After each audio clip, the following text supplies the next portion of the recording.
There's a kind of love nobody warns you about. The kind where you start disappearing while trying to hold someone else together. You stop doing things you enjoy. You stop listening to your own needs.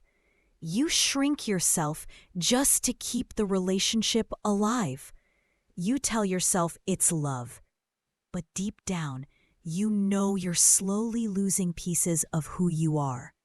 If you've ever loved someone so deeply that you forgot yourself in the process, this video is for you. One of the first signs you're losing yourself is this. Your entire emotional world starts depending on one person. Their messages decide your mood. Their attention becomes your oxygen.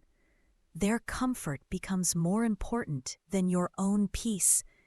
It feels romantic at first, until you realize you've given someone the power to break you with a single moment of silence.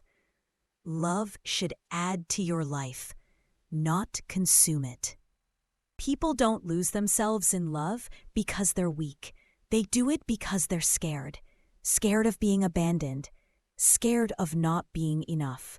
Scared that if they stop giving, they'll stop being loved. Maybe you grew up earning attention. Maybe you learned to take care of everyone else before yourself. Maybe you believe love is something you have to work extra hard for. So you overgive, overcommit, oversacrifice. But love built on fear always ends the same way, with you feeling empty. Here's the truth most people avoid.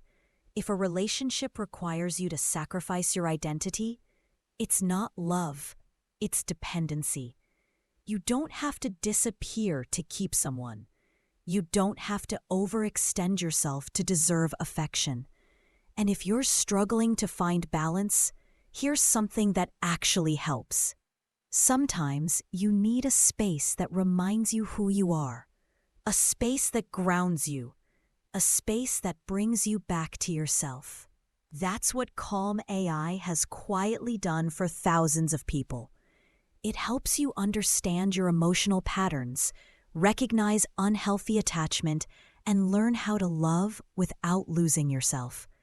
It's gentle, honest support anytime you need it. And yes, the link is in the description. Now back to the topic. The first step to loving without losing yourself is simple. Reconnect with the person you were before the relationship. What did you enjoy?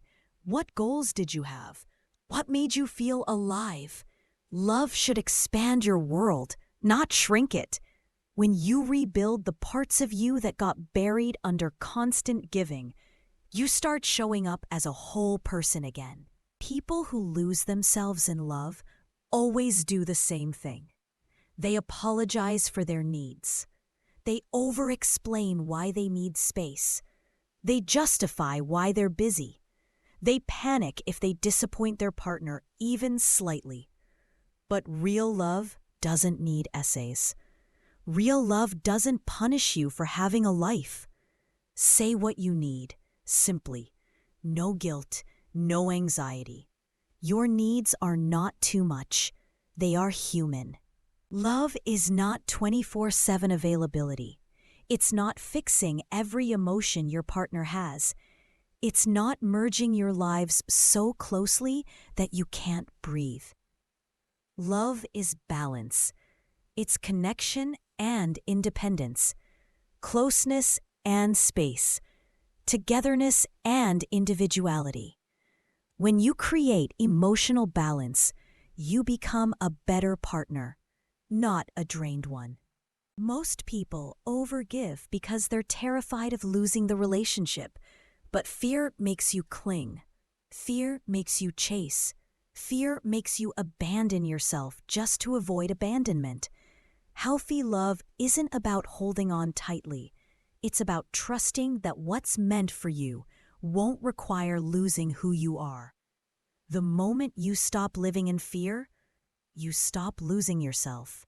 Love is beautiful, but love is healthiest when it's shared between two whole people, not one giver and one receiver.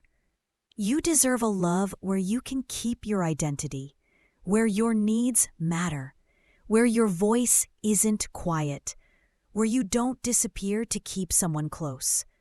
And if you ever feel lost, overwhelmed, or unsure of your emotional balance, Calm AI is there to guide you, gently, honestly, and quietly.